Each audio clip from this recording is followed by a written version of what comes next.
कुठेही दिसला ठोकून काढा।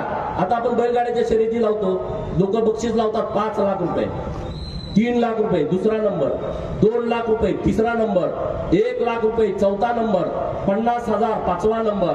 आता तुम्ही बक्षीस अशी लावा, गावात कोण धर्मांतरण करायला आला त्याला ज्याला ठोकून काढेल त्याला 5 लाख रुपये, दुसऱ्याला ठोकून काढेल त्याला 4 लाख रुपये, तिसऱ्याला ठोकून काढेल त्याला 3 लाख रुपये, आणि ज्याला पूर्ण त्याचा सैराट करून टाकेल त्याला 11 लाख रुपये। हे करा।